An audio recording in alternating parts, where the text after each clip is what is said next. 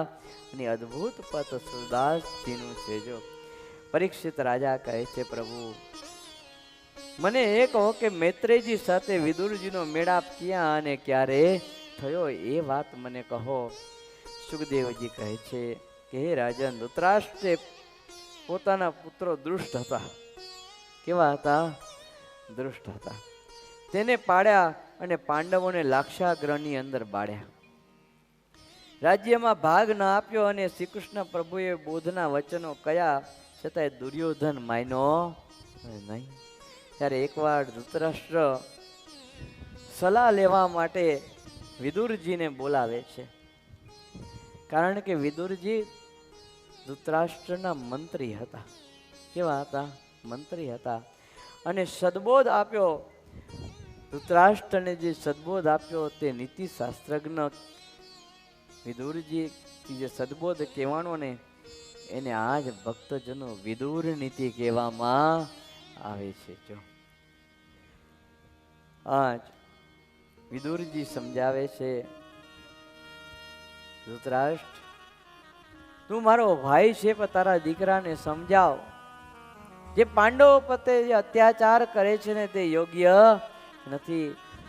ધૃતરાષ્ટ્ર કહે છે, વિદુર વિદુર તારી વાત સાચી છે પણ મારા ઘરમાં મારું કઈ હાલતું નથી.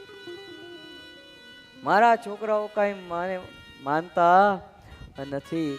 ત્યારે વિદુરજી કહે છે, તારા દીકરા તારું માનતા નથી એ વાત સાચી, પણ તને તારા દીકરાઓમાંથી હેત ઓછું થતું નથી, પણ દિવસો દિવસ વધતું જાય છે. ભલે તારા દીકરા તારું માનતું નથી. વિચાર કરો ભક્તજનો, અત્યારના બધા માતા પિતા કેવા છે, દીકરા ગમે તેવી રીતે વર્તન કરે ને તો એમ કે ના દીકરો મારો.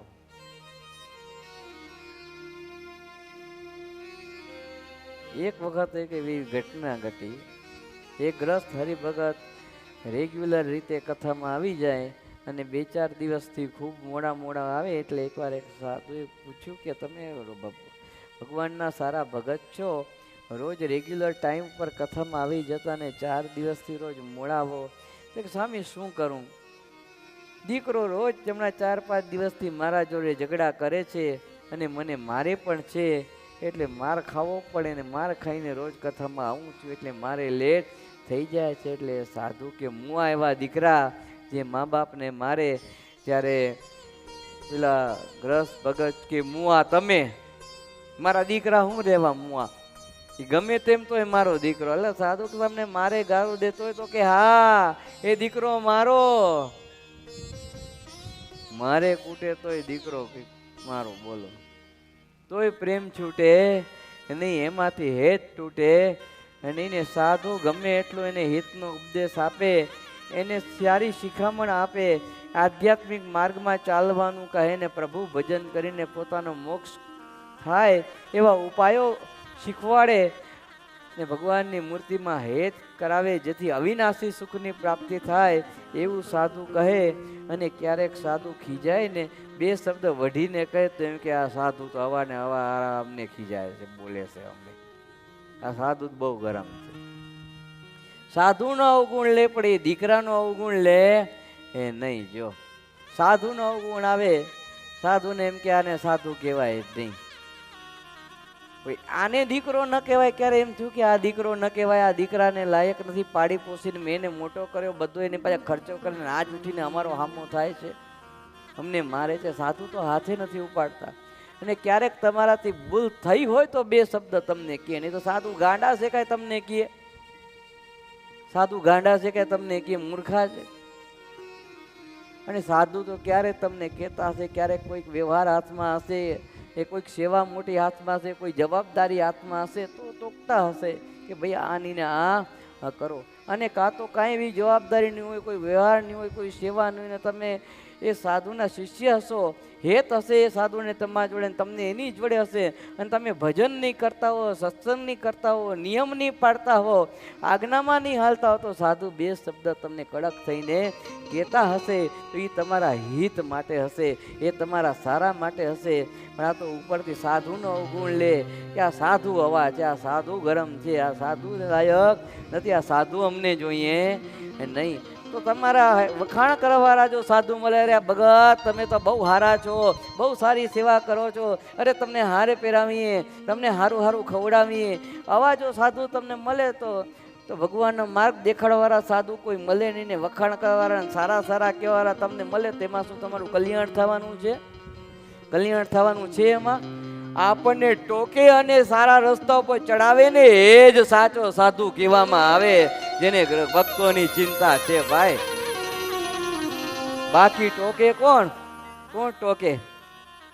જે પોતાના ભક્તની ચિંતા રાખે ત્યાં અમારો હરિનો હરિભગત છે, મારો મહારાજનો ભગત છે ને એનાથી ભૂલ થાય યોગ્ય કહેવાય નહીં ને એ ટોકે ને એને ખરા સાધુ કહેવાય. બાકી ખોટી વાવા કરે, અરે ભગત તમે તો ખરેખર બહુ મોટા હો, તમારા જેવું બીજું કોઈને શું તમારી સેવા, ઓહો દેહ કરીને સેવા કરો ને ધને કરીને સેવા કરો, બસ આમ ને આમ સેવા કરતા રહે એમાં અમે રાજી છીએ.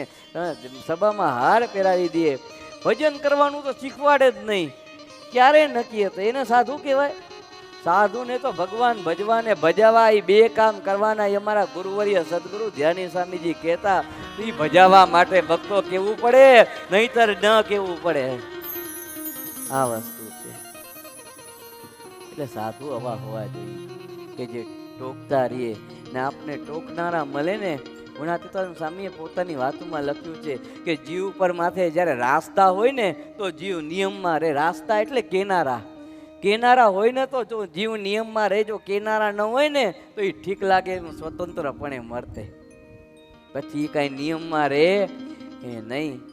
મા બાપ જો પોતાના પુત્રને ટોકે કે ખરાબ રસ્તે ગયો હોય તો એ સંસ્કારી બને અને જવા દે, ના તું ઠીક લાગતા નહીં, જેમ લાગે એમ કરને કરે રાખતું તારે, તો ભાઈ ક્યારેય અવડા માર્ગે જતો રહે ને મા બાપના હાથમાંથી નીકળી જાય ને, એ મા બાપને ખબર ન હોય અને પાછળથી એ જ મા બાપને દુઃખી કરે, ત્યારે મા બાપને પસ્તાવાનો વારો આવે કે સમય ઉપર અમે અમારા દીકરાને કીધું નહીં ને ત્યારે અમારા આ હાલ થયા. એટલે જે ટોકે ને તે વરે, હરિભગત એ વરે ને છોકરો એ પાછો વળે. એટલે આજ વિદુરજી કહે છે ધૃતરાષ્ટ્ર તારો વાંક છે, તને તારા દીકરાની અંદર અપાર હેત છે એટલે તું કાંઈ બોલતો નથી. ભાઈ તું ખોટું ન લગાડીશ, પણ આ સત્ય વાત છે, બીજાની શાંતિને જૂટવી લેનાર એ વ્યક્તિને ક્યારે પણ સુખ શાંતિ મળતી નથી. બીજાની શાંતિને જે જૂટવી લે છે ને એ હંમેશા દુઃખી થાય છે. તે પાંડવ ઉપર ન કરવાના કૃત્ય કર્યા છે એ બિચારા પાંચે ભાઈઓ બાપ વગરના છે, એ કેટલું કેટલું સહન કરે, કેટલું સહન કરે. અરે નાના હતા ને એના બાપ ગુજરી ગયા, તારા ઉપર જવાબદારી કહેવાય કે આ પાંચે દીકરાઓને પાડી પોસીને મોટા કરવા, અને મોટા થાય એટલે એના ભાગમાં જે આવતું હોય ને એ આપી દેવું પ્રેમથી, એ તારી જવાબદારી કહેવાય. એના બદલે તું તારા દીકરાનો પક્ષ રાખે છે, તારા દીકરા જોડે હેત રાખે છે. વિદુરજીએ જે ઉપદેશ આપ્યો છે ને ભક્તજનો, અદ્ભુત ઉપદેશ આપ્યો છે. ઘણા બધા ધર્મો વિદુરજીએ ધૃતરાષ્ટ્રને કયા છે અને છેલ્લે એમ કહ્યું છે ધૃતરાષ્ટ્ર તું મારો ભાઈ છે, સાંભળ, આ પાંડવો છે ને બિચારા બહુ ગરીબ છે. પાંડવો બિચારા બહુ ગરીબ છે, એ કાંઈ માગશે નહીં તારા પાસે, એ કાંઈ માગશે નહીં. તારે સમજવું જોઈએ કે આ મારા દીકરા છે, જેટલું તું દુર્યોધનનું રાખે છે ને એટલું તારે યુધિષ્ઠિરનું રાખવું જોઈએ. અને ગરીબ હોય ને, જે ભક્તો વિચારો ગરીબ હોય ને, ગરીબ શું કરી શકે? ગરીબ કાંઈ બોલી ન શકે, કારણ કે ગરીબનું કાંઈ ચાલે નહીં. ઊંચા મહેલની અંદર રહેતા હોય, જેના પાસે ધન હોય, સંપત્તિ હોય, મોબાઈલ હોય, ગાડી હોય ને જલસા હોય, એ ગરીબની પરિસ્થિતિને શું જાણતા હોય? એને ગરીબની કાંઈ કિંમત હોય? એને ગરીબની કાંઈ કિંમત હોય નહીં. તે ગરીબને હડસેલો મારતા હોય, એમ જાહેરમાં એનું અપમાન કરી નાખતા હોય, એને ધક્કા મારીને બહાર કાઢતા હોય, એને ગરીબની કાંઈ કિંમત હોય એ નહીં. એટલે તો એક કવિએ અદ્ભુત પદ લખ્યું, મહેલોના વાસી ગરીબી શું જાણે, મહેલોના વાસી ગરીબી સુજાણે, દુખિયાના દુઃખને સુખિયા સુજાણે. મહેલો નવાસી ગરીબી સુજાણે, દુખિયાના દુઃખને સુખિયા સુજાણે. સંગીતની મહેફિલ બહેરા સુજાણે, ચંદાના રૂપને અંધા સુજાણે. ચકોરીની પ્રીતને કાગ સુજાણે, મીરાની ભક્તિને રાણો સુજાણે. મહેલોના વ્રતને પતિતા સુજાણે, વિધવાના સુહાગણ સુજાણે. મહેલો નવાસી ગરીબી સુજાણે દુખિયાના દુઃખને સુખિયા સુજાણે દુખિયાના દુઃખને સુખિયા સુજાણે. અદ્ભુત ઉપદેશ વિદુરજીએ ધૃતરાષ્ટ્રને આપ્યો છે, પણ ધૃતરાષ્ટ્રને વિદુરજીના ઉપદેશની કોઈ અસર થઈ નથી અને વિદુરજી ત્યાંથી ચાલી નીકળ્યા છે. શ્રી શુક ઉવાચ ઇતિ ભગવતઃ પૃષ્ટઃ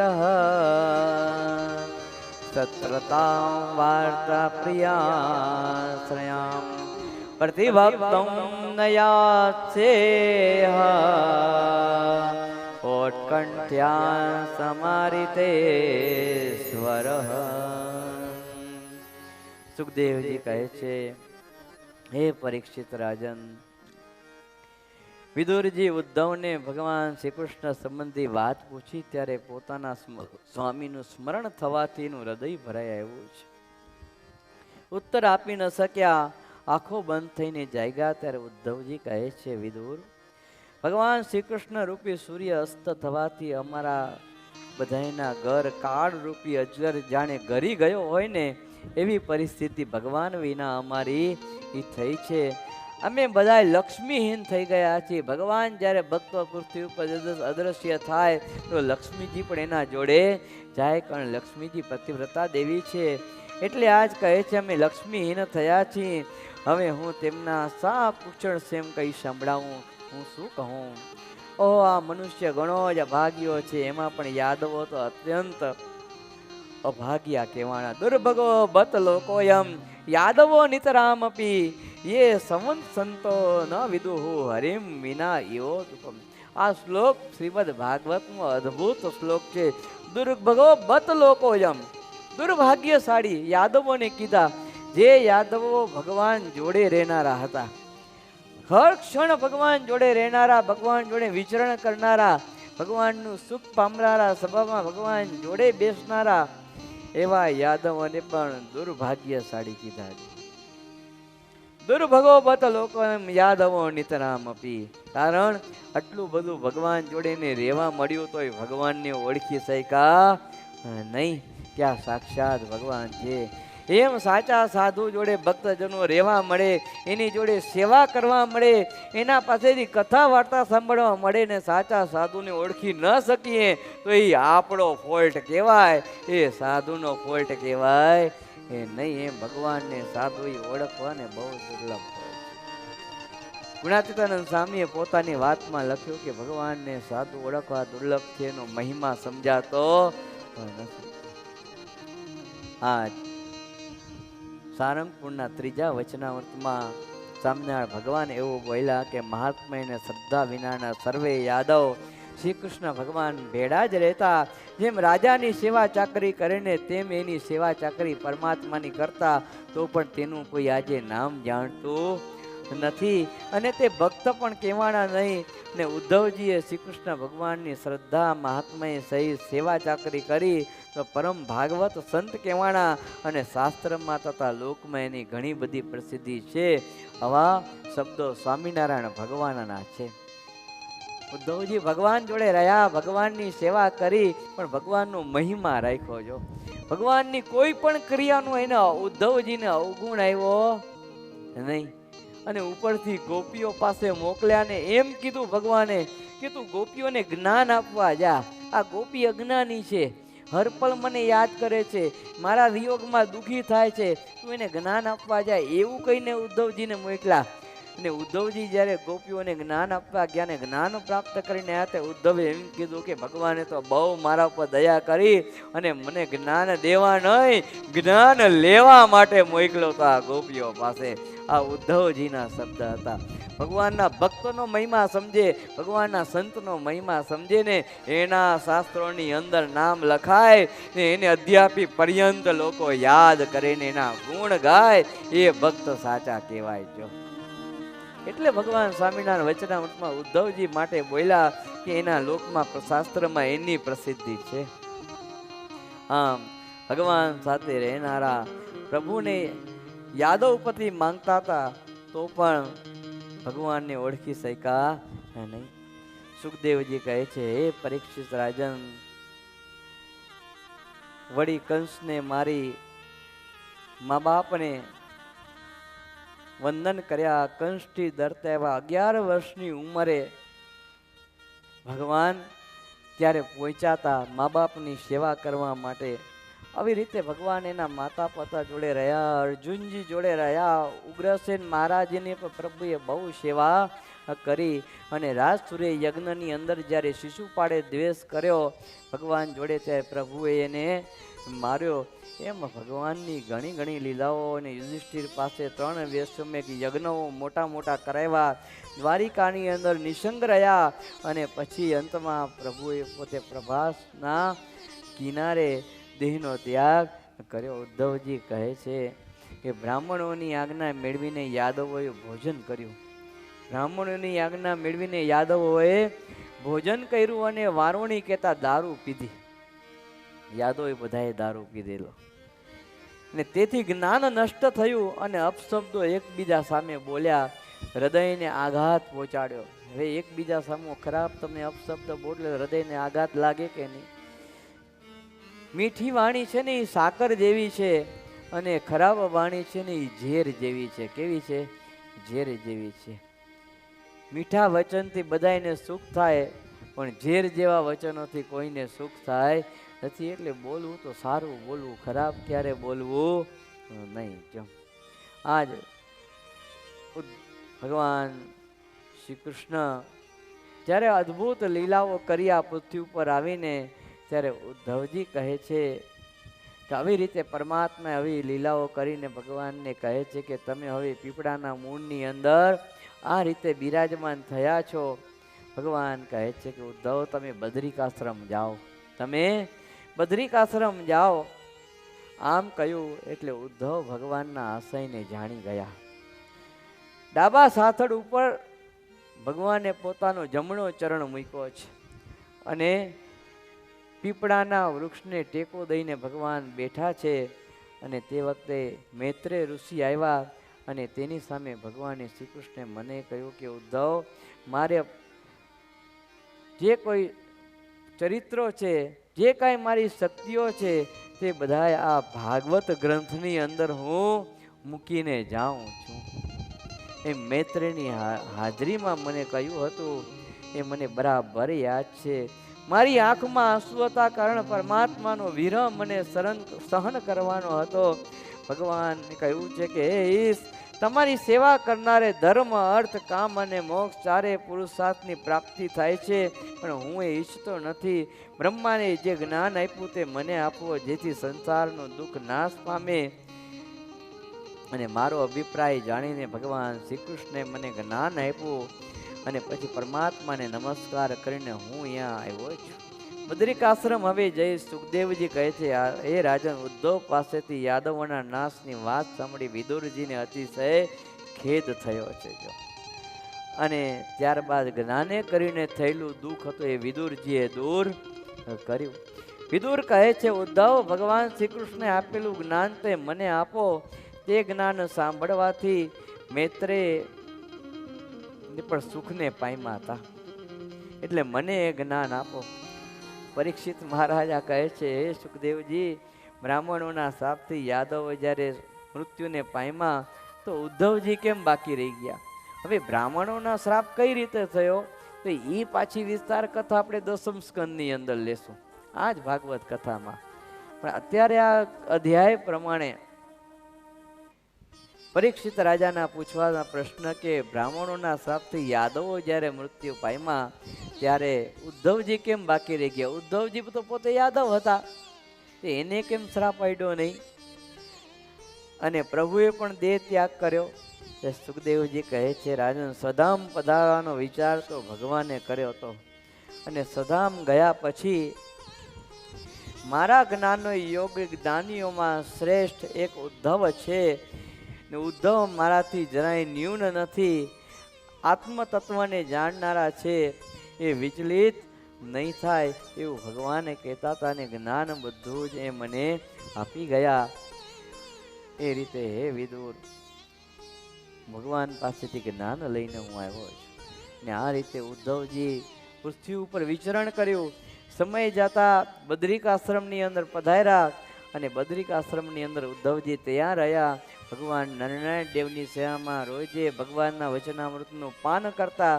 અને જ્યારે આપ બધાએ જાણો છે એમ સત્સંગી જીવનની અંદર સતાનંદ સ્વામીએ ભગવાનના પ્રાગટ્યની કથા લખી કે દુર્વાસાનો શ્રાપ થયો અને પૃથ્વી ઉપર બધાએ ઋષિ મુનિઓ ધર્મદેવ ભક્તિ માતાએ જન્મ ધારણ કર્યો.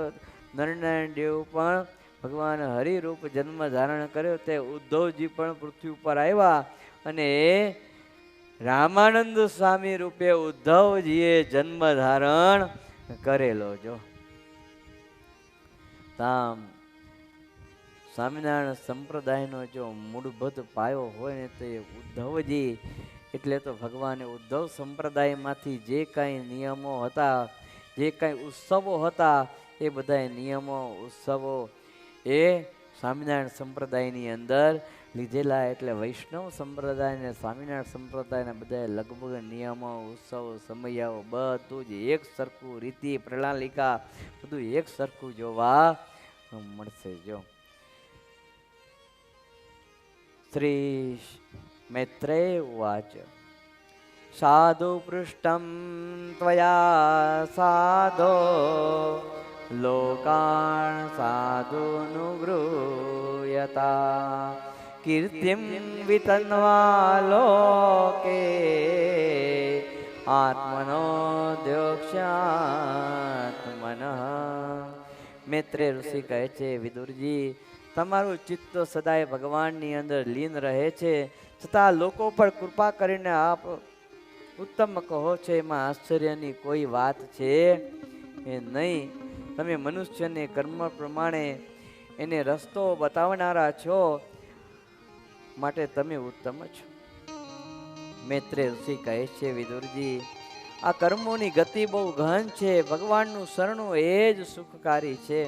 પ્રભુનો ધ્યાન આશ્રયથી જીવાત્મા મોક્ષને પામે છે, કર્મના બંધનમાંથી મુક્ત થાય છે અને ભગવાનના અખંડ સુખનો જીવાત્મા ભોગતા બને છે. શ્રી કૃષ્ણ ભગવાન ભગવદ્ ગીતાના 18મા અધ્યાયના 66મા શ્લોકમાં લખે છે કે હે અર્જુન, સર્વ ધર્માન પરિત્યજ્ય મામેકમ શરણમ વ્રજ અહમ ત્વામ સર્વ પાપેભ્યો મોક્ષયિષ્યામિ મા શુચઃ. બધા જ ધર્મનો ત્યાગ કરીને મારા શરણની અંદર આવો. ભક્તો આ જે શ્લોક છે ને બહુ અદ્ભુત શ્લોક છે. સર્વ ધર્માન પરિત્યજ્ય મામેકમ શરણમ વ્રજ. બધા જ ધર્મોનો ત્યાગ કરીને મારા શરણની અંદર આવો. ધર્મનો ત્યાગ કરીને ભગવાનના શરણમાં જવાય. ભગવાનના શરણમાં જાય તો ધર્મ પાડવા માંડે, ધર્મનો ત્યાગ કરે. વિચારવા જેવી વસ્તુ છે તે પરમાત્માના શરણની અંદર જાય તો ધર્મ પાડવા માંડે, ધર્મનો ત્યાગ કરે નહીં. આજ ભગવાન શ્રી કૃષ્ણ એમ બોલ્યા, સર્વ ધર્માન પરિત્યજ્ય મામેકમ શરણમ વ્રજ. બધાય ધર્મનો ત્યાગ કરીને મારા શરણમાં આવો. તેનો અર્થ શું થયો? એનો ભક્તો શાસ્ત્રોને હંમેશા સમજવા પડે. શાસ્ત્રોને હંમેશા સમજવા પડે. પોતાના મનની રીતે શાસ્ત્ર સમજાય નહીં. કોઈ મોટા સત્પુરુષ મળે ને ત્યારે શાસ્ત્ર સમજાય. આ શ્લોક એમ કહેવા માગે છે કે ભગવાન શ્રી કૃષ્ણ એમ કહે છે કે તારા મનના માનેલા જે ધર્મ છે ને એ ધર્મનો ત્યાગ કરીને મારા શરણની અંદર આવ ને હું કહું એમ કર, એ જ તારો મોટામાં મોટો ધર્મ છે. આ વસ્તુ એટલે જ્યારે ભગવત કથા વાર્તા શ્રવણ કરો, સાધુનો સમાગમ કરો ને ત્યારે રહસ્યની ખબર પડે, જ્ઞાનની વાત સમજાય. પરમાત્માનું સ્વરૂપ શું છે, આત્માનું સ્વરૂપ શું છે, ભજન શું છે, ધ્યાન શું છે, સત્સંગ શું છે, આધ્યાત્મિક માર્ગ ઉપર કેમ ચાલવું, ત્યારે આ ભગવત કથા વાર્તાથી સમજાય છે. એમને સમજાતું નથી. જો બાકી વ્યવહાર તો આપણે કર્યા રાખશું, સેવાએ બહુ કર્યા રાખશું આ સત્સંગની અંદર તન મન અને ધનથી. પણ કથા વાર્તા દ્વારા જે ફેર પડશે ને, શાસ્ત્ર વાંચન દ્વારા જે ફેર પડશે ને એ ભક્તો સેવાથી થશે. ની સેવા ચોક્કસ કરવી એમાં મારી ના છે. ની દેહથી સેવા કરો એટલે દેહના પાપ બળે. પણ કથા વાર્તા જોડે જોડે જ્યારે તમે સાંભળો ને ત્યારે આપણું મન ભગવાનનો મહિમા સમજીને પરમાત્માના સ્વરૂપની અંદર સ્થિર થાય અને ત્યારે જ નિર્વાસનિક થવાય ને ભગવાનના ધામને પમાય. ત્યાં લગી કાંઈ થાય. એટલે સેવા જોડે કથા વાર્તા સાંભળવાનો આગ્રહ વિશેષ રાખવો જો. સેવામાં જેમ સમયસર આપણે પહોંચી આવીએ છીએ ને એમ કથા વાર્તામાં પણ સમયસર પહોંચી આવવું જોઈએ. તનથી સેવા કરીને છૂટી ન જાવું, ધનથી સેવા કરીને છૂટી જવાની. નહીં તો ઘણા યજમાન થતા હોય ને રૂપિયા લખાવી દે, નામે લખી નાખજો અમારા આટલા. સપ્તાહ કથા હોય, પંચદિનાત્મક કથા હોય, ભાઈ એકે વાર ન દેખાય. પણ સારા વક્તાઓ સંતો હોય કઈ રૂપિયા માટે કથા કરતા નથી, પણ જીવાત્માના કલ્યાણ માટે એ કથા કરે છે. યજમાન તો તમે થાવ, ખર્ચ થાય એના માટે, પણ બાકી જીવાત્માને ભગવાનના રસ્તે આધ્યાત્મિક માર્ગે ચડાવવા માટે કરીને આ ભગવત વાર્તા ભક્તો થાય છે. એ મોજ કરાવવા માટે કે આનંદ કરાવવા માટે થતી એ નથી. જો એટલે આ વિદુરજી કહે છે, વિદુર વાચ બ્રહ્મન કથમ ભગવત ચિન્માત્રસ્યા વિકારિણ લીલયા ચાપી યોજ્રેર ત્રિગુણસ્ય ગુણા ક્રિયા. વિદુરજી પૂછે છે, હે બ્રહ્મન, ભગવાન ચૈતન્ય રૂપ અવિકારીને નિર્ગુણ છે, સગુણ માયાનો સંબંધ એને કેમ થયો? તમે કહેશો કે બાળકની પેઠે લીલા કરે છે તો બાળક તો અપૂર્ણ છે ને પ્રભુ પૂર્ણ કામ છે, તેને આ બધી કરવાની શું જરૂર છે? વળી જગત બનાવી જીવનું કલ્યાણ કરવું પડે એમ ન થાય તો જીવ જ્ઞાની છે છતાં બંધનને કેમ પામે છે? આત્મા તો જ્ઞાન સ્વરૂપ જ છે, તો એ માયાની અંદર બંધાઈ જાય છે. એનું કારણ આપ કહો. મૈત્રેય ઋષિ કહે છે, જેમ સ્વપ્ન જોનાર મનુષ્યને પોતાનું મસ્તક છેદાયા વિના પણ મારું મસ્તક છેદાઈ ગયું છે એવું જણાય છે, તેમ અવિદ્યાનું આવરણ થવાથી સ્વરૂપનું જ્ઞાન એ ભૂલી જાય છે. અવિદ્યા કઈ? માયા. માયાનું આવરણ જ્યારે જીવાત્માને લાગે છે ને ત્યારે જીવાત્મા પોતાના સ્વરૂપનું જ્ઞાન ભૂલી જાય છે કે હું આત્મા સ્વરૂપ છું, હું દેહરૂપ નથી. એટલે તો વારંવાર સંતો એવું કહેતા કે તમે દેહ નથી, આત્મા છો, આત્મા છો, આત્મા છો, દેહ છો નહીં. આપણે દેહરૂપ થઈ ગયા છીએ ને એટલે પરમાત્માનું ભજન કરવાનું સૂચતું નથી. પણ જ્યારે આત્મરૂપ થશું, આપણે અંદર રહેલો જે જીવાત્માનું સ્વરૂપ જાણ્યામાં આવશે ને ત્યારે જ આપણે ખરું પરમાત્માનું ભજન સાથે. કારણ કે જ્યાં લોકો બ્રહ્મરૂપનો ભાવ ન થાય ને ત્યાંથી તો ભગવાનની ભક્તિ કરવાનો અધિકાર જ ન મળે. બ્રહ્મરૂપ ન થાય ત્યાં લગી ભગવાનનો ભક્તિ કરવાનો કોઈ અધિકાર છે જ નહીં. 3 દેહ 3 અવસ્થા ને 3 ગુણથી પર થાય ને ત્યારે પરમાત્મા સ્વરૂપમાં જોડાઈ શકીએ. એમને ન જોડાય. શિક્ષાપત્રી વાંચો, વચનામૃત વાંચો, સત્સંગી જીવન ગ્રંથ વાંચો, શ્રીમદ ભગવત ગીતા વાંચો, શ્રીમદ ભાગવત પુરાણ વાંચો, વેદ કે ઉપનિષદ વાંચો. આપણો શિક્ષાપત્રીનો શ્લોકમાં જ મહારાજે આજ્ઞા કરી છે, જો તમે બધા વાંચતા આવતો. નિજાત્માનમ બ્રહ્મરૂપમ દેહત્રય વિલક્ષણમ, નિજાત્માનમ બ્રહ્મરૂપમ દેહત્રય વિલક્ષણમ, વિભાવ્ય તેન કર્તવ્યા ભક્તિ કૃષ્ણસ્ય સર્વદા. નિજાત્માનમ બ્રહ્મરૂપમ દેહત્રય વિલક્ષણમ. 3 દેહથી પર થઈ અને ભગવાનની ભક્તિ કરવી, પોતાના આત્માને બ્રહ્મરૂપ માનવું. જો તો પછી તો ભક્તિની શરૂઆત થાય છે. શું થાય છે?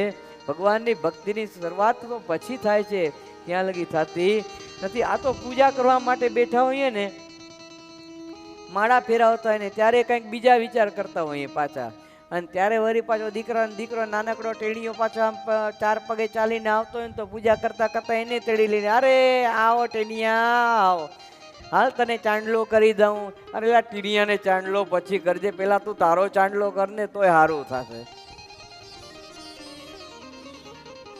એટલે બ્રહ્મરૂપની વાત તો આપણા માટે બધા માટે બહુ દૂર છે. પહેલા તો આ ભગવાનની પૂજા આપણે શાંતિથી કરીએ, માનસી પૂજા શાંતિથી કરીએ, માળા શાંતિથી કરીએ, પ્રદક્ષિણા પ્રેમથી શાંતિથી કરીએ, ભગવાનના દર્શન પ્રેમથી કરીએ, એમાં કોઈ બીજું વિઘ્ન વચ્ચે લાવીએ નહીં, તોય આપણા માટે ઘણું છે.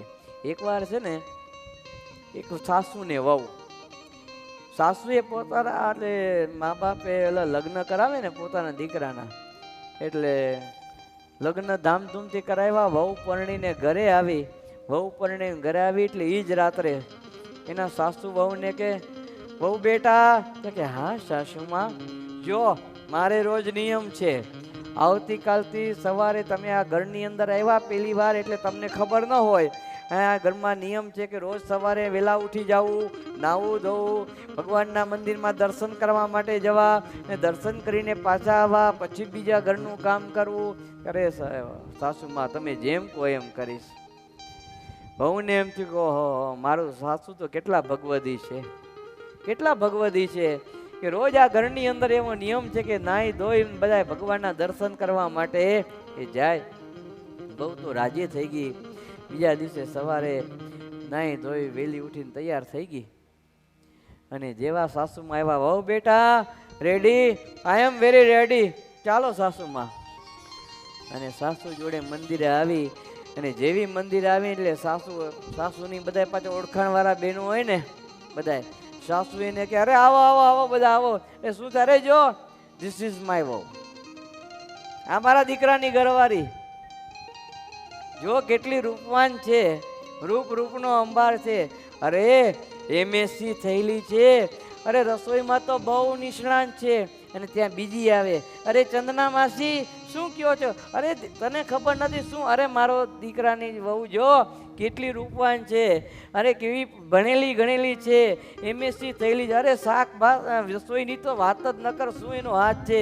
ત્યાં ત્રીજી આવે, અરે ચંદના બેન તમે, અરે આવ તને મારા વહુની ઓળખાણ કરાવું, તું આ જો મારી વહુ.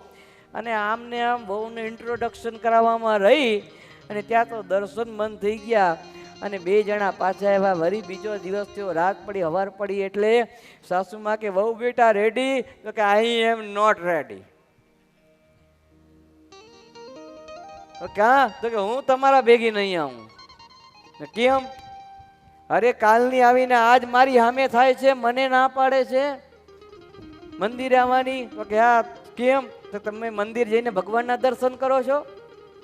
વહુ એમ કહે છે કે તમે મંદિર જોઈને ભગવાનના દર્શન કરો છો કે મારે ઇન્ટ્રોડક્શન બધાને કરાવો છો કે મારી વહુ એટલી ભણેલી છે, મારી વહુ હોશિયાર છે, મારી વહુને આ રસોઈ કરતા આવડે છે. તમે ત્યાં ભગવાનના દર્શન તો કર્યા જ નહીં અને એમને પાછા એવા મંદિરમાં જઈને ભક્તો ભગવાનના દર્શન શાંતિથી કરવા, બીજું બધું ભૂલી જવું, પૂજા કરતા હોય તો બીજું બધું ભૂલી જવું, ધ્યાન કરતા હોય તો બીજું બધું ભૂલી જવું, માળા કરતા હોય તો બીજું બધું ભૂલી જવું, મોબાઈલને એક બાજુ સાયલેન્ટ મૂકી દેવો, તે વખતે કોઈનો એ મોબાઈલ ઉપાડવો નહીં. આ બધું જીવનમાં શીખવા જેવું છે ને. આટલું કરશો, બ્રહ્મરૂપ તો દૂરની વાત, આટલું બધું કરીએ ને ત્યારે કઈ બ્રહ્મરૂપના માર્ગ ઉપર આપણે ચાલતા થઈએ, ભગવાનના ભજનના માર્ગ ઉપર આપણે ચાલતા થઈએ. આ બધી વસ્તુ ભક્તો શીખવા જેવી, જીવનની અંદર ઉતારવા જેવી છે. કથા વાર્તા માધ્યમે આ બધું જીવનમાં પરિવર્તન લાવવા જેવું છે. નહીંતર આમને આમ આખી જિંદગી આપણી પૂરી થઈ જશે, આમને આમ આપણી જિંદગી આખી પૂરી થઈ જશે, પણ કોઈ કાંઈ સારી વાત આપણને શીખડાવશે નહીં. આપણું કલ્યાણ થાય, આપણું રૂડું થાય, આપણે ભગવાનના ધામમાં જઈએ ને ક્યારે આ 84 લાખના ચક્કરમાં પાછું ન પડવું પડે, આ દુઃખમાં, સંસારી દુઃખમાં દુઃખ ભોગવવું ન પડે, એવી વાત કહેનારા કોઈ સાચા સાધુ ફરીને મળશે નહીં.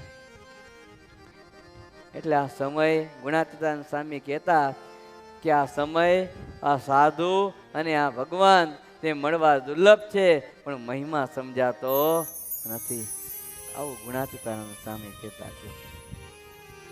એટલે આજ અદ્ભુત ઉપદેશ આપે છે કે બ્રહ્મચર્ય યદ બ્રહ્મ દર્શનમ, બ્રહ્મરૂપ થવું, બ્રહ્મચર્યનું પાલન કરવું, એનાથી કોઈ શ્રેષ્ઠ છે નહીં. આ બાજુ ભગવાન સુખદેવજી પરીક્ષિતને કહે છે કે હે પરીક્ષિત મહારાજા, સાંભળો, તમે મને પૂછ્યું હતું કે સૃષ્ટિ સર્જન વિસ્તારથી કહો. સાંભળો, બ્રહ્મા વિરાટની નાભીમાંથી થયા, તપનો શબ્દ સાંભળ્યો, એને જ્ઞાન થયું અને પછી સ્વયંભૂ જેવા ડોક લાંબી કરી 4 મુખ થયા, ભગવાનની સ્તુતિ કરી અને વિરાટ પછી કાળની ગણતરી કહી છે. અવિદ્યા, તામસ, અહંકાર, મોહ, મહામોહ, તામસ, અંધતામસ, આ બધાય નરકના કુંડો છે જેનાથી કોઈને જવાથી સંતોષ થાય નહીં. સૌ પ્રથમ સનકાદિકોને ઉત્પન્ન કર્યા છે ને 4 સનત કુમારો થયા અને સનત કુમારો કુસ્થિતો મારો યસ્ય ચ કુમાર, જેનો કામદેવ નિસ્તેજ થઈ ગયા છે. જે સનકાદિકોથી કામદેવ પણ નિશ્ચિત થઈ ગયા એને ઉત્તમ શ્રેષ્ઠ સનત કુમાર કહેવામાં આવે છે. નાના નાના 4 બાળક છે પણ એમાં જરાય કામ વાસના નથી. અને બ્રહ્માજીએ આજ્ઞા કરી કે સૃષ્ટિ કરો ત્યારે એમણે ના પાડીને જન્મતાની સાથે સંન્યાસ લીધો. પેલા નારદજીએ ના પાડી, બ્રહ્માજીને કીધું તો નારદજીએ ના પાડી કે મારે સૃષ્ટિ કરવી નથી. 4 સનત કુમારોને કહે સૃષ્ટિ કરો તો કે ના, અમારે સૃષ્ટિ કરવી નથી. જો ભગવાનના ભજનમાં જેવો રસ છે ને એવો સૃષ્ટિ કરવામાં રસ છે ની ક્યાંય માલ છે એ નહીં. એટલે તો જો હજી તમને એમ મારી વાત સાચી લાગતી હોય ને તો જે મેરેજ વગરના છે ને એ સમજી જાજો કે પરણવામાં કાંઈ માલ નથી પણ ભગવાનના ભજનમાં માલ છે. અમારે અમે જગ્યા ખાલી છે, આવતા રહેજો. અને જે પરણેલા છે ને બહુ પ્રોબ્લેમ પડતો હોય ને થાકી ગયા હો ને તો એને એમ થાય કે હવે મારે બીજે જતું રહેવું છે, ઘરમાં રહેવું નહોતું, બીજે ન જતા પણ અહીંયા આવતા રહેજો. આપણે સાધુ થઈ જાજો, ઘરવાળાની મંજૂરી લઈને આવજો પ્રેમથી ભલે, પણ સાધુ થાજો, પણ બીજે ક્યાંય જતા નહીં. જો કારણ કે ત્યાગ આશ્રમ સ્વીકારો, ભજન કરવું, આનંદ કરવો, મોજ કરવી, એના જેવું સુખ ક્યાંય છે એ નહીં. આ પ્રમાણે કહે છે સનત કુમારો પણ ના પાડી કે અમે સૃષ્ટિ કરશું નહીં. ત્યારે આ સનત કુમાર બ્રહ્મા ભગવાનનો આવેશા અવતાર કહેવાય છે. આ બ્રહ્માંડમાં સર્વપ્રથમ સર્જન બ્રહ્મચર્યથી થયું છે. શેનાથી થયું છે? બ્રહ્મચર્યથી થયું છે. ભગવાન ભજી બ્રહ્મચર્ય પડાય, કારણ બ્રહ્મચર્ય યદ બ્રહ્મ દર્શનમ.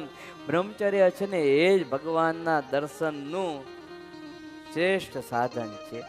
સુખદેવજી જન્મતાની સાથે જ ભાગ્યા. શું કરવા? સંસારમાં પડવું નહોતું પણ ભગવાનના દર્શન કરવાતા. અને વ્યાસજીએ પણ ક્રોધ ન કર્યો કારણ જ્ઞાનનું સ્વરૂપ હતા. બ્રહ્માના ક્રોધે ભરાના કારણ રજોગુણી દેવ હતા. બ્રહ્માજીએ નારદજી ઉપર ક્રોધ કર્યો, વ્યાસજીએ કર્યો નહીં, બ્રહ્માજીએ કર્યો કારણ રજોગુણી દેવ હતા. અને ત્યારબાદ લલાટ અને ભ્રકુટીમાંથી રુદ્ર ઉત્પન્ન થયા. ઋત દદાતી રુદ્ર, જ્ઞાન આપીને રુદ્ર કહેવામાં આવે છે. રોદનાથ રુદ્ર પ્રગટ થતાની સાથે જ જે રડવા લાગ્યા, જન્મતાની સાથે જ જે રડવા લાગ્યા એટલે રુદ્ર 11 રુદ્રએ જન્મ ધારણ કર્યો. કેટલા? 11 રુદ્રએ જન્મ ધારણ કર્યો. અમારા નામ સ્થાન એમ કહે છે જન્મની સાથે અમને નામ સ્થાન આપો. તમે ઉત્પન્ન થતાની સાથે દડ્યા તેથી રુદ્ર કહેવાશે એવું કીધું. અને હૃદય, ઇન્દ્રિયો, પ્રાણ, આકાશ, વાયુ, અગ્નિ, જળ, પૃથ્વી, સૂર્ય, ચંદ્ર ને તપ આ તમારે રહેવાના સ્થાન કહેવાશે. તમારા નામ મન્યુ, મનુ, મહિનસ, મહાન, શિવ, રુદ્ધ્વજ, ઉર્ધ્વરેતા, ભવ, કલ, વામદેવ અને ઋત્વત આ પ્રમાણે રહેશે ને. તમારી પત્નીઓ દીવ, વૃત્તિ, ઉષ્ણા, ઉના, નીવ, તાર્પસ, ઈલા, અંબિકા, ઈરાવતી, સુધા અને દીક્ષા આ રુદ્રાણીઓ કહેવાશે. અને ભૂત, પ્રેત, પિચાસ આ બધી જાતિઓનું સર્જન થયું છે જે જગતને ઘડી જશે. માટે તમે હે રુદ્ર તમે તપ કરો.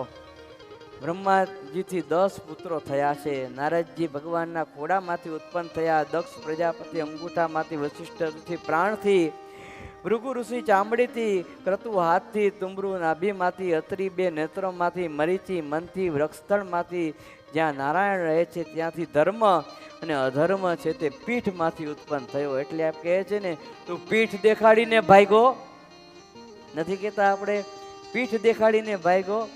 પીઠ દેખાડીને કોણ ભાગે?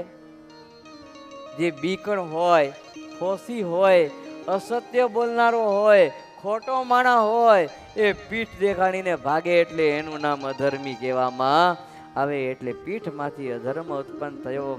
કામ બ્રહ્માના હૃદયમાંથી ઉત્પન્ન થયો છે. ક્રોધ પ્રકૃતિમાંથી, લોભ હોઠમાંથી, વાણી મુખમાંથી, લિંગમાંથી, સમુદ્ર ગુદામાંથી, પાપોના આશ્રય રૂપ નિવૃત્તિ રાક્ષસો થયા. અને બ્રહ્મા આટલા બધું જ્યારે સર્જન કર્યું ત્યારબાદ બ્રહ્માજીને પોતાની પુત્રી સરસ્વતીમાં આસક્તિ થઈ. આવો પ્રસંગ આવે છે. સરસ્વતી દેવી એમની દીકરી કહેવાય અને સરસ્વતીનું રૂપ જોઈને બ્રહ્માજી કામાતુર થયા, આસક્ત થયા. ત્યારે એના દીકરા મરીચી ઋષિએ બોધ આપ્યો કે તમે બાપ છો ને દીકરીની અંદર આસક્ત થાવ છો, તમને શરમ નથી આવતી? આ સંસારમાં કયો એવો જીવ હશે કે પોતાની પુત્રીમાં આસક્ત થાય ને ભોગ ભોગવવા તૈયાર થાય? તમે જરાક તો વિચાર કરો. સૃષ્ટિના સ્રષ્ટા કેવા છો? ત્યારે બ્રહ્માજીને નીચું જોવાનું થયું, પોતાનું શરીર ત્યાગી દીધું અને બ્રહ્માજીએ શરીરનો ત્યાગ કર્યો અને તેમાંથી ધુમ્મસ ને અંધારું થયું. અત્યારે જે આપણે આ અંધારું જોઈએ છે ને એ એમાંથી થયું. ધુમ્મસ ઘણીવાર હોય છે, કાંઈ સામે દેખાય નહીં, તે આ બ્રહ્માજીના પ્રતાપે થયું. અને પછી વળી વિચાર કરતા નવા શરીરને 4 મુખથી 4 વેદ 4 ઉપવેદ યજ્ઞ વર્ણાશ્રમ કર્યા. બ્રહ્માજીએ રચેલા મરીચી વગેરે ઘણા પરાક્રમી હતા. આવી સૃષ્ટિ કાર્ય આગળ ન ચાલતા વિચારમાં ઈશ્વર કૃપાથી રાહ જોવા લાગ્યા. ત્યારે બ્રહ્માના શરીરના 2 ભાગ થયા છે અને પ્રભુએ 2 ભાગ જ્યારે આ કર્યા ત્યારે પુરુષ અને મેના સ્ત્રી થઈ અને પુરુષ એ મનુ થયા. તેમના પતિ કહેતા શત્રુપા, જે મેના કહેવાય શત્રુપા થયા. અને માનસ સૃષ્ટિ બ્રહ્માજીએ કરી. મૈથુન સૃષ્ટિની હવે વાત કરે છે કે મનુ ને શત્રુપાએ મૈથુન ધર્મથી પ્રિયવત રાજા ઉતાનપાદ નામના 2 પુત્રોને જન્મ આપ્યો અને આકૃતિ, દેવહૂતિને પ્રસૂતિ 3 કન્યા ઉત્પન્ન કરી. અને સ્વયંભૂ મનુએ આકૃતિ રુચિને પરણાવી, દેવહૂતિ કરદમ ઋષિને અને પ્રસૂતિ દક્ષ રાજાને આપી. આ 3થી સંતરતી થઈ ને આખું જગત ભરાઈ ગયું. અને આમ જોવા જઈએ તો આપણે બધા એક મનુ મહારાજાના જ વંશજ કહેવાય. કેના વંશજ કહેવાય? બધા મનુ મહારાજાના વંશજ કહેવાય. આપણે તો ધીમે ધીમે ધીમે પછી બધા અલગ અલગ થતા ગયા ને એમ અલગ અલગ જાતિઓ થતી ગઈ ને અલગ અલગ વર્ણ થતા ગયા ને અલગ અલગ બધા થતા ગયા. બાકી તો એક જ જગ્યાએથી સૃષ્ટિનું સર્જન થયું છે. જો અદ્ભુત સૃષ્ટિનો ક્રમ કયો છે? મૈત્રેય ઋષિ કહે છે કે પૃથ્વીનો સૂક્ષ્મતમ અંશ પરમાણુ અણુ 3 ત્રિશ્રેણુ એ 3 પ્રશ્રેણુને પાર કરતા સૂર્યને જે સમય લાગે છે ને ત્રકુટી કહેવામાં આવે છે. શું કહેવાય? ત્રકુટી એને કહેવામાં આવે છે. અર્થાત સાયથી કમળની પાકડીને વિંધતા જે સમય લાગે ને ત્રુટી કહેવાય. એવી 100 ત્રુટી ભેગી થાય ત્યારે એક વેદ કહેવાય. એવા 3 વેદ થાય ત્યારે એક લવ કહેવામાં આવે. એવા 3 લેવ જ્યારે ભેગા થાય ત્યારે એક નિમિષ કહેવામાં આવે. એવા 3 નિમિષ ભેગા થાય ત્યારે ક્ષણ કહેવામાં આવે. એવી 5 ક્ષણ જ્યારે થાય ત્યારે સ્રષ્ટા કાષ્ટા કહેવાય. એવી 15 કાષ્ટા થાય ત્યારે લઘુ. એવા 15 લઘુ ભેગા થાય ત્યારે દાડી અથવા ઘડી કહેવાય. ને 2 ઘડીનું એક મુહૂર્ત કહેવાય. 7 ઘડી એટલે પ્રહર કહેવાય ને 4 પ્રહર એટલે દી અને 1 મહિનો કહેવામાં આવે. અને પિતૃઓના 1 રાત્રિ દિવસ થાય જેને કૃષ્ણ પક્ષ અને શુક્લ પક્ષ કહેવામાં આવે છે. જે આપણે મહાપૂજામાં બોલતા હોય છે કૃષ્ણ પક્ષે અને શુક્લ પક્ષે. 2 અયન કહેવાય, દક્ષિણાયન ને ઉત્તરાયણ. અને દેવોના દિવસ રાત થાય. કળિયુગના 4,32,000 વર્ષ થયા. દ્વાપર યુગના 8,64,000, ત્રેતાયુગના 12,96,000 અને સતયુગના 17,28,000 વર્ષનો સતયુગ છે. એમ એક ચોકડી 4 યુગની એક ચોકડી કહેવાય. એમ 43,20,000 વર્ષ પૂર્ણ એક ચોકડીને થાય. અને 4,000 યુગનો બ્રહ્માનો આટલો સમય જાય ત્યારે બ્રહ્માનો 1 દિવસ પૂરો થાય. આટલો બધો સમય જાય ત્યારે બ્રહ્માનો 1 દિવસ થાય ને એટલી જ એક રાત્રિ થાય. કેટલા? 4,000 યુગ જાય ત્યારે બ્રહ્માનો 1 દિવસ થાય અને એટલી જ એક રાત્રિ થાય ત્યારે ભૂવલોક, ભુવરલોક ને સ્વર્ગલોક નાશ પામે. અને બ્રહ્માની અડધી આયુષ્ય પરાર્ધકાળ પૂર્વ પરાર્ધના આદિમાં બ્રહ્મા ઉત્પન્ન થાય ને તે બાહ્ય કલ્પ કહેવાય. ને પૂરા પરાર્ધના અંતનો જે કલ્પ તે પાદ્મ કલ્પ કહેવાય. તેમ વરા પ્રભુ થયા એ વરા કલ્પ કહેવાય. તેથી જ મહાપૂજાની અંદર આપણે એવું બોલીએ છીએ, ઓ બ્રહ્મણો દ્વિતીય પરાદે શ્વેતવારાહ કલ્પે સત્વમ વૈવસ્વ વનવંતરે 28 સતી તમે કલિયુગે કલિ પ્રથમ ચરણે ભુવર લોકે. આ બધું આપણે મહાપૂજાની અંદર જે મહાપૂજા કરાવનારા હોય તે બોલે છે. જો આમ બ્રહ્માની આયુષ્ય ને ભગવાનનું નિમિષ કહેવામાં આવે છે. સુખદેવજી કહે છે કે હે રાજન, મુનિવર મૈત્રેયના મુખેથી આ પ્રમાણે પુણ્યશાળી કથા સાંભળી એટલે વિદુરજી પૂછે છે કે હે મુનિ, સ્વયંભૂ બ્રહ્માજીને પ્રિય પુત્ર સ્વયંભૂ મનુએ પોતાની પત્ની શત્રુપાને મેળવ્યા પછી શું કર્યું? તમે મને આદ્યરાજ રાજર્ષિ સ્વયંભૂ મનુનું પરમ પવિત્ર ચરિત્ર સંભળાવો જો. મૈત્રેય મુનિ કહે છે કે હે વિદુરજી, પત્નીએ સહિત ઉત્પન્ન થયા પછી સ્વયંભૂ મનુ બ્રહ્માજીને કહેવા લાગ્યા કે હે ભગવાન, તમે માતા પિતા હોવાથી આ લોકમાં યશ ને પરલોકમાં સદગતિ મળે એવી સેવા થાય એવી કાર્ય તમે કરો છો. બ્રહ્માજી કહે છે કે હે તાત, પિતૃની આજ્ઞા પાડવી એ જ પુત્રની ફરજ છે. માટે તું તારી પત્નીમાંથી સંતાન ઉત્પન્ન કર. બ્રહ્માજી જેને પણ કીધું ને સૃષ્ટિ કરવાનું જ કીધું, બસ સંતાન કર, સંતાન કર, સૃષ્ટિ કર. અને કારણ કે બ્રહ્મા પિતા કહેવાય. શું કહેવાય? પિતા કહેવાય. એ ગુણાતીતાનંદ સ્વામી એટલે જ વાતમાં લખ્યું, અદ્ભુત સ્વામીએ વાત કરી કે સાધુ હોય ને, સાધુ હોય એ જીવના હૈયામાં ભગવાન ગાલે. સાધુ હોય ને એ જીવના હૈયામાં ભગવાન ગાલે. જ્યારે માતા પિતા ગ્રસ્ત હોય ને એ પુત્રને પરણાવે. બ્રહ્મા સગળના સર્વેના પિતા કહેવાય એટલે સૃષ્ટિ કરવાનું જ કે. માતા પિતા ક્યારે પોતાના પુત્રને એમ કે દીકરા સાધુ થાજે? હોય માતા પિતા એવા નીકળ્યા પોતાના દીકરાને એમ કે તું સાધુ થઈ જા, અમે એમાં બહુ રાજી છીએ, તું ભગવાનનું ભજન કર, 71 પેઢીનું કલ્યાણ થાય, જોડે અમારું એ થાય, એમાં બહુ રાજી, તું સાધુ થા. આ સુરતમાંથી આમાં મંડળની અંદર એક મુમુક્ષુ નીકળ્યા કે જે ભગવાન ભજવા માટે આવ્યા. એટલે તાળી વગાડીને પૂરું નથી કરી દેવાનું, પણ તમારા બધાએ કંઈક આમાં વધારો કરવાનો છે. કોઈકને 2 હોય, 3 હોય, 4 હોય, 5 હોય, 6 હોય ને તો પ્રેમથી કેવું કે ભાઈ તું સાધુ થા તો અમારી 71 પેઢીનો ઉદ્ધાર થાય.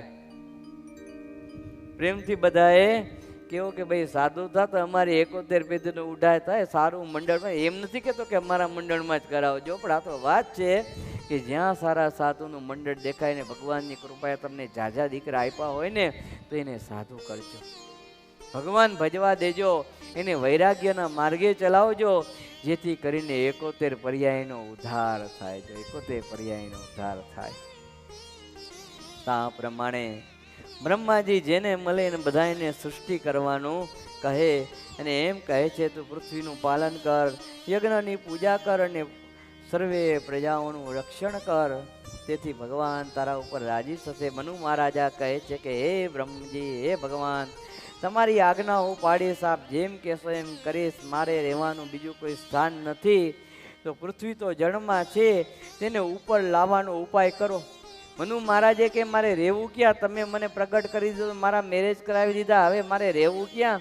માતા પિતા હોય પોતાના પુત્રના મેરેજ પહેલાં એના નોકરીએ લગાડી દે, એને રહેવા માટેની વ્યવસ્થા કરી દે. બ્રહ્માજીને કહે છે તમે મારી કાંઈ વ્યવસ્થા તો કરી નહીં, જન્મ આપ્યો, મોટો કર્યો, મેરેજ કર્યા, મારે રહેવું ક્યાં? પૃથ્વી તો જળની અંદર છે ને ઉપર લાવવાનું કંઈક કરો. અને ત્યારે બ્રહ્માજીને ચિંતા થઈ, ભારે થઈ. પેલા બધું કામ પતી ગયું ને આનું આ મેન કામ કરવાનું તો રહી ગયું પાછું.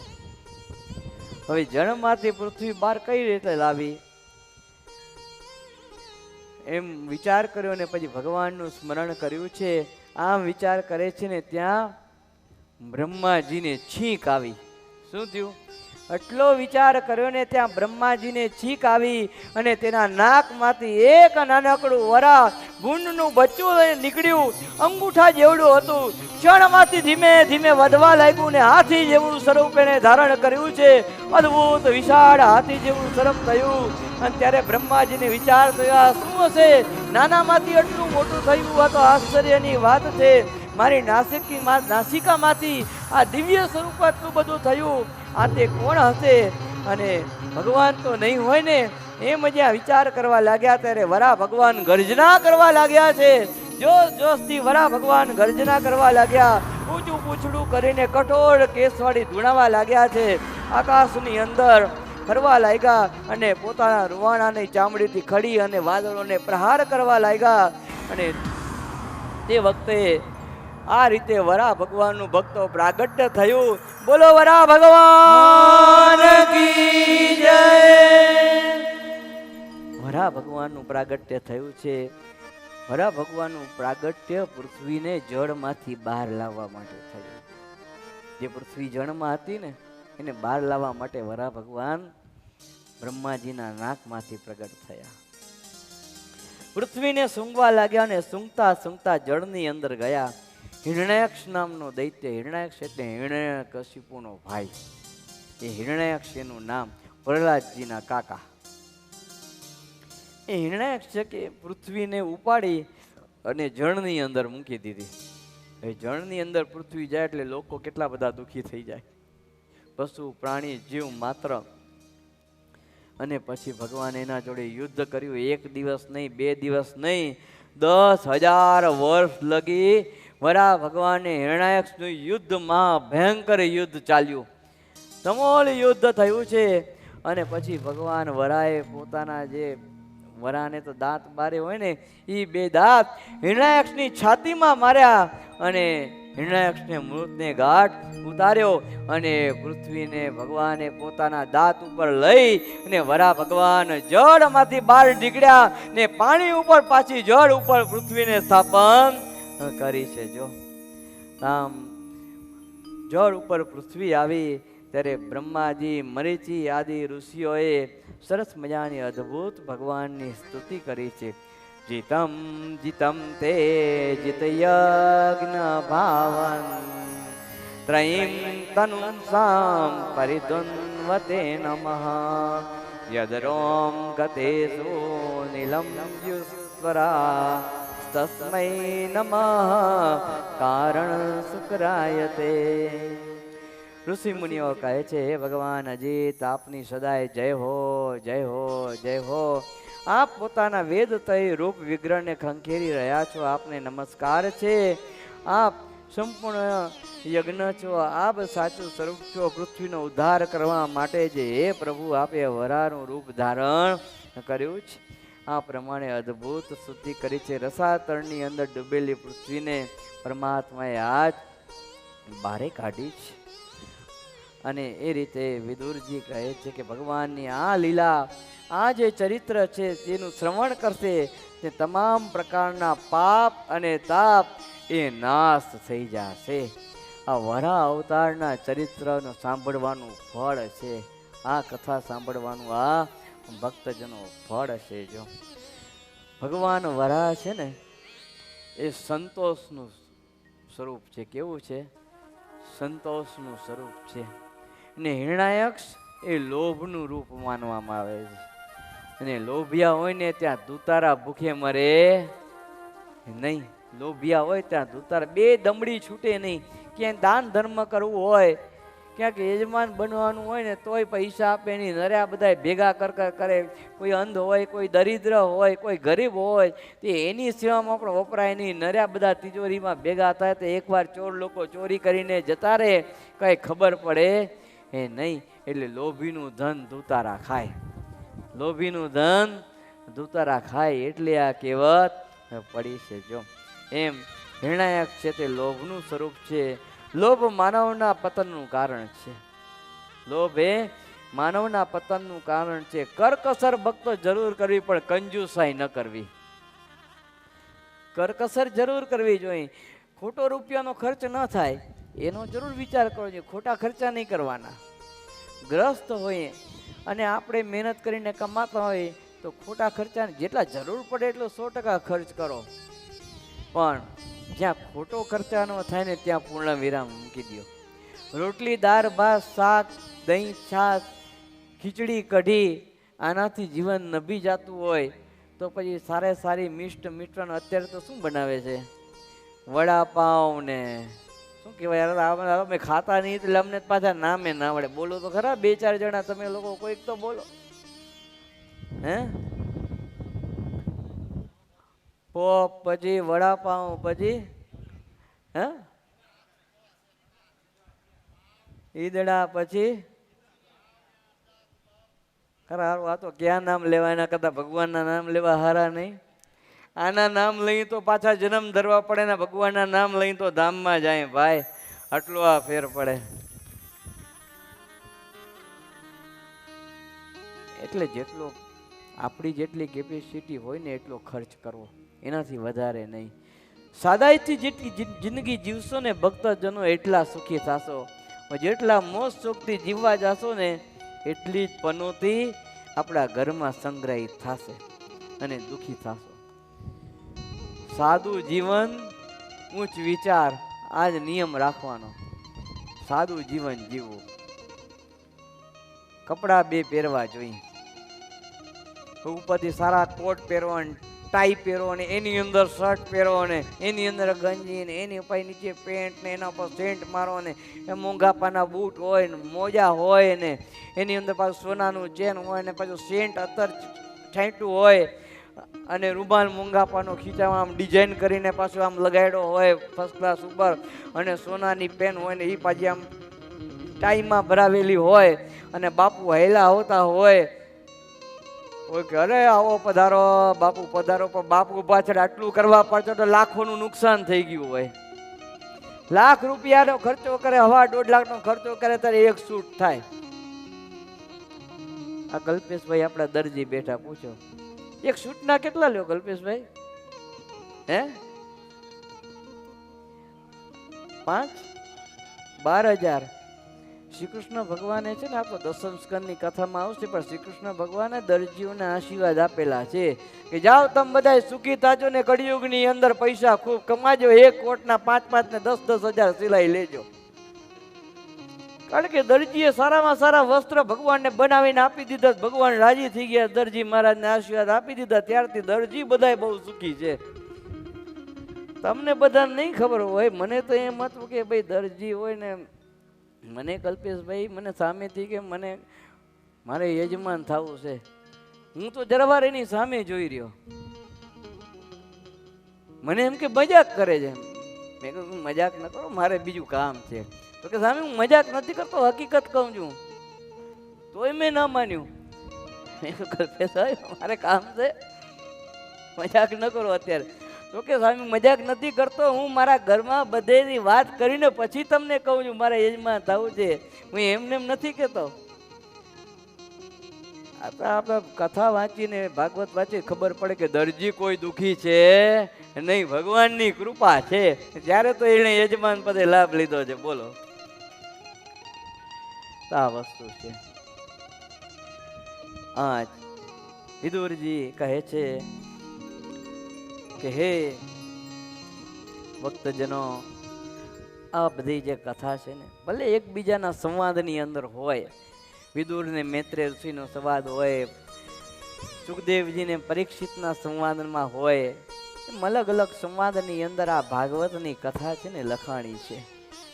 મેન જે આપણે કીધેલા એવા 3 વક્તા ને 3 શ્રોતા છે, પણ નાના નાના મોટા તો ઘણા ઘણા વક્તા શ્રોતાના સંવાદો આની અંદર ઘણાય આવશે. જો સુખદેવજી કહે છે કે હે રાજન, વરા બનેલા ભગવાનની કથા મૈત્રેય મુખેથી સાંભળ્યા પછી વિદુરજી હાથ જોડીને પૂછે છે કે હે મુનિવર્ય, યજ્ઞ મૂર્તિ એવા ભગવાન શ્રી હરિ તેમણે હિરણ્યાક્ષને શા માટે માર્યો એ મને કથા કહો. મૈત્રેય ઋષિ કહે છે વિદુર, પૂર્વે દેવોને બ્રહ્માજીએ જે ઇતિહાસ કહ્યો હતો ને તે મેં પણ સાંભળ્યો હતો, એ ઇતિહાસ હું તમને કહું છું. એક વખત સંધ્યા કાળે દિતિએ કશ્યપ ઋષિ પાસે ગયા અને ઋતુદાનની માગણી કરી. શેની માગણી કરી? ઋતુદાનની માગણી કરી છે. અને ઋતુદાન હોય ને એ સંધ્યા કાળે થાય એ નહીં. ઋતુદાન તમે ભક્તજનો સંધ્યા કાળે કરવા જાઓ. ઋતુદાન એટલે સમજો, સ્ત્રીની અંદર ગર્ભનું આરોપણ કરવું એને ઋતુદાન કહેવામાં આવે. પતિ પત્ની અંદર ગર્ભનું આરોપણ કરે એને ઋતુદાન કહેવામાં આવે. અને ઋતુદાન કાર્ય સંધ્યા કાળે ન કરાય. જો સંધ્યા કાળે ઋતુદાન કરશો ને તો રાક્ષસ પ્રજાનો જન્મ થશે. આ બધું શાસ્ત્ર આપણને શીખવે છે કે કેમ જીવન જીવવું, જીવનમાં કઈ રીતે વર્તવું, કેમ શું ન કરવું અને શું કરવું, ડુ અને ડોન્ટ. આ બધું કરવું ને કરવું નથી, આ બધું શાસ્ત્રમાંથી શીખવા મળે છે. એટલે હંમેશા મારી બધાને એક નમ્ર અરજ એ જ રહે છે કે થોડું થોડું શાસ્ત્રનું વાંચન કરો, શાસ્ત્રનો અભ્યાસ કરતા રહ્યો. વચનામૃત વાંચો, શિક્ષાપત્રી વાંચો, સત્સંગી જીવન વાંચો, શ્રીમદ ભગવત ગીતા વાંચો, શ્રીમદ ભાગવત મહાપુરાણ વાંચો, રામાયણ વાંચો. તમને જે ગ્રંથ ગમે ને એ તમે વાંચો. અને તમને જો કાંઈક ન સમજાય ને તો પછી સંતો પાસે આવીને પૂછો તો તમને એ પણ સમજાવશે. પણ શાસ્ત્રો વાંચો, શાસ્ત્રો વાંચશો ને તેમાંથી જીવન જીવવાનો રાહ પ્રાપ્ત થશે, ઉત્તમ માર્ગ તમને પ્રાપ્ત થશે. અને આધ્યાત્મિક માર્ગ ઉપર ચાલવા માટે પણ એક નવો માર્ગ તમને શાસ્ત્રમાંથી મળશે. શાસ્ત્ર છે ને આપણા મિત્ર છે. શું છે? મિત્ર છે. જે મિત્ર દુઃખમાં પાછળ, દુઃખમાં આગળ અને સુખમાં પાછળ હોય, એમ શાસ્ત્ર છે ને દરેક રીતે આપણે એવો માર્ગ બતાવે છે કે દુઃખ આપણાથી દૂર રહે ને સુખ આપણી સમીપે રહે. જો એ શાસ્ત્ર આપણને માર્ગ બતાવે છે, એટલે એને મિત્ર જેવા શાસ્ત્રને કીધેલા છે. એટલે ભક્તજનો જેટલા શાસ્ત્ર વાંચશો ને એટલો જ તમને બોધ પ્રાપ્ત થશે, એક નવો માર્ગ પ્રાપ્ત થશે. એટલે કહે છે કે કશ્યપ ઋષિ પાસે દ્વિતીય ઋતુદાનની માગણી કરી. એટલે કશ્યપ ઋષિ કહે છે અથાપી કામ મેતમ તે પ્રમત્તે કર્માલ્યમ યથામામ નાવી વોચંતી મુહૂર્તમ પ્રતિપાલયમ. ભક્તજનો આજ કહે છે, હે ગૃહેશ્વરી, સંતાન પ્રાપ્તિની તારી ઈચ્છા અવશ્ય હું પૂર્ણ કરીશ. અત્યારે તું એક મુહૂર્ત માટે થોભી જા, એક મુહૂર્ત માટે તું થોભી જા. અત્યારે સંધ્યાનો સમય છે, ઋતુદાન થઈ શકે એ નહીં. તો પણ આ માયની નહીં કે ના તમે મને ઋતુદાન આપો, આપો ને આપો. કામ વશ જીવાત્મા શું નથી કરતો. એશા ગોરતમા વેલા ગોરાણામ ગોર દર્શના ધરંતી યશ્યામ ભૂતાની ભૂતે શાનું ચરાણી. આ ગોર સંધ્યા સમયમાં રાક્ષસો, ભયંકર જીવો, ભૂત નાથના ભૂતો પ્રેતો ઘૂમ્યા રાખે છે. અરે ભગવાન શિવજી પણ નંદી પર સવાર થઈ ભૂતાદી ગણની સાથે સંધ્યા સમયની અંદર ફરતા હોય છે. તું મારી વાત માન, અત્યારે ઋતુદાન થાય નહીં. છતાંય દીતીએ જીદ કરી એટલે ના છૂટકે એણે ઋતુદાન આપ્યું છે. દીતી કહે છે, હે બ્રહ્મન, ભગવાન રુદ્ર ભૂતોના સ્વામી છે. મેં તેમનો અપરાધ કર્યો છે, પરંતુ તે ભૂત શ્રેષ્ઠ મારા ગર્ભને નષ્ટ નહીં કરે. હું રુદ્ર પ્રભુને નમસ્કાર કરું છું. જો પછી કશ્યપે દીતીને કહ્યું કે તારા ઉદરમાં ત્રિલોકીને પીણનારા 2 દીકરા થશે. તારા ઉદરની અંદર આખી ત્રિલોકીને દુઃખ આપનારા પીણનારા 2 દીકરા થશે. અને તેની ઉપર ક્રોધાયમાન થઈ અને ભગવાન અવતાર ધારણ કરશે અને એનો વધ કરશે. દીતી કહે છે, દેવ, મારા પુત્રો પ્રભુના હાથે મરે એનાથી બીજું સારું શું હોય. કશ્યપ કહે છે, તને તારા પુત્ર નો આનંદ થાય છે, પણ કુપુત્ર છે એ તારા દીકરા છે એ નહીં. એ તો તારા દીકરા હોવા છતાંય કુપુત્ર પાકશે, ભગવાનમાં એને પૂજ્ય બુદ્ધિ રહેશે નહીં. પણ ભગવાનને પ્રાર્થના કરી એક આગળ પૌત્ર થશે, એ હરિભગત થશે. જો પુત્ર થશે એ અસુર પાકશે ને પૌત્ર થશે એ હરિભગત થશે. મૈત્રેય ઋષિ કહે છે, વિદુરજી, આ પ્રમાણે વાત સાંભળીને દીતીને હર્ષ થયો છે કે મારા દીકરા સાથે દેવોને પીડા કરનારા, એવી એને શંકા થઈ.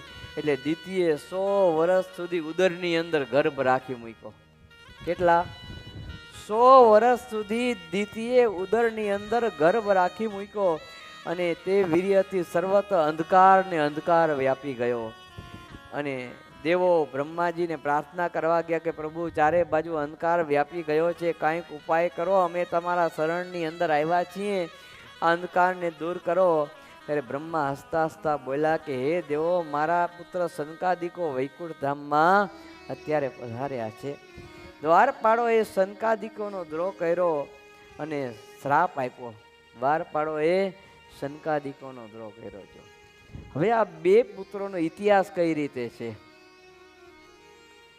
સનકાદિકો બધાએ ભગવાનના દર્શન કરવા ભગવાનના ધામની અંદર ગયા. વચનામૃત 11માં ભગવાને થોડીક આ વાત લીધી છે કે જ્યારે સનકાદિકો ભગવાનના દર્શન કરવા ગયા ત્યારે બે દ્વારપાળે રોકી લીધા.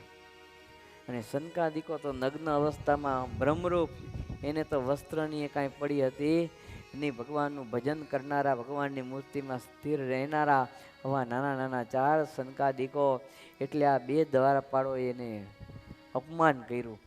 નિર્વસ્ત્ર હતા એટલે એનું અપમાન કર્યું અને ભગવાનના ધામમાં દર્શન કરવા માટે જવા દીધા નહીં. એટલે આ સનકાદિકો એને શ્રાપ આપ્યો કે તમે ભગવાનના દ્વારે ઊભા રહેવાને લાયક નથી, જાઓ આ અસુર થઈને પડો, અસુર યોનિમાં જન્મ ધારણ કરો.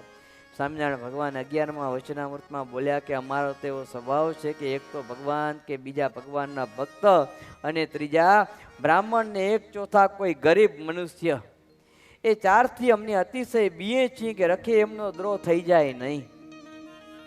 અને એવા તો બીજા કોઈની અમે બીતા નથી, કેમ જે 4માંથી એકનો પણ જો દ્રોહ થઈ જાય ને તો તેનો જીવ નાશ પામી જાય છે. માટે જેને કલ્યાણ પોતાનું ઈચ્છવું હોય તેણે આ 4માંથી કોઈનો દ્રોહ કરવો નહીં. જીવ નાશ પામી જાય છે. જો શબ્દ પકડ્યો તમે, સ્વયં ભગવાન વચનામૃતમાં બોલ્યા જીવ નાશ પામી જાય છે. તો કોઈ પણ સત્શાસ્ત્ર તમે વાંચો તો જીવનું સ્વરૂપ તો અવિનાશી કહ્યું છે, તો જીવ નાશ કેમ પામે? જીવાત્માનું સ્વરૂપ અવિનાશી છે તો જીવનો નાશ કેમ પામે? સ્વામિનારાયણ ભગવાન એમ બોલ્યા કે જીવ નાશ પામી જાય છે. મેં પહેલા જ કહ્યું હતું કે શાસ્ત્રને સમજવા પડે અને સંતો વિના, સત્પુરુષો વિના વચનામૃતો કે કોઈ પણ ગ્રંથો એ શાસ્ત્ર સમજાતા નથી. જીવનો નાશ કઈ રીતે થાય હું તમને કહું. ભગવાને કેમ કીધું કે આ 4નો દ્રોહ કરવો નહીં? આ 4નો દ્રોહ કરે તો જીવનો નાશ થાય. એટલે જીવનો નાશ એ રીતે થાય કે ઝાડનો દેહ આવે. કેનો દેહ આવે? ઝાડનું શરીર આવે બીજા જન્મે, કે પર્વતનો દેહ આવે ને એટલે જીવનો નાશ થયો જાણવો. કારણ કે ઝાડ અને પર્વતના દેહની અંદર રહી ને જીવને જ્યાં લગી આ પૃથ્વી રહે ને, જ્યાં લગી પ્રલય ન થાય ત્યાં લગી 3 ઋતુના દુઃખ અને સુખ આ ઝાડ અને પર્વતને સહન કરવા પડે છે. પર્વતો બહુ ઊંચા ઊંચા હોય. અત્યારે કેટલી ગરમી, કેટલી 42 છે 43 છે, કેટલી છે? હે 40 ગરમી પહોંચી. પહેલા 43 હતી કઈ, અત્યારે 40 થઈ છે. ઓછી થઈ એટલે સારું કહેવાય. પણ ગરમી જો વધારો અહીંયા થાય છે તો આપણે એસીમાંથી બહાર નથી નીકળતા. આ જો ને આ કુલર બાજુમાં રાખવું પડે છે, એટલી બધી ગરમી થાય, રહેવાતું નથી. તમારા માટે પણ કુલરો ને પંખા ને બધા રાખવા પડે, ગરમીમાં રહી ન શકો. તો આવી ગરમીની અંદર વગર તાપે ગરમી થતી હોય તો માણસ રહી ન શકે. તો મોટા મોટા પર્વતો પર જ્યારે તાપ પડતા હોય સૂર્યના સીધા, ત્યારે આ પર્વતોને કેવું દુઃખ થતું હોય છે, કેવું દુઃખ થાય. વરસાદની સીધી ધારા આ મોટા પર્વતો ઉપર થાય, ઝાડવા ઉપર સીધી ધારા થાય, ઝાડવા ઉપર સીધો તાપ આવે, ઠંડી કેટલી બધી લાગે મોટા મોટા પર્વતો ઉપર, ઝાડવા ઉપર. એટલે ક્યારે પણ ભક્તજનો દ્રોહ કરવો નહીં. તો આ પ્રમાણે ભક્તજનો હજી ભગવાન નૃસિંહ અવતાર કઈ રીતે ધારણ કરશે એની આખ્યાયિકા અદ્ભુત છે. એ આપણે આવતીકાલે બપોર પછીના સેશનની અંદર લેશું. અહીં હું મારી વાણીને વિરામ આપું છું. સહજાનંદ સ્વામી મહારાજની જય.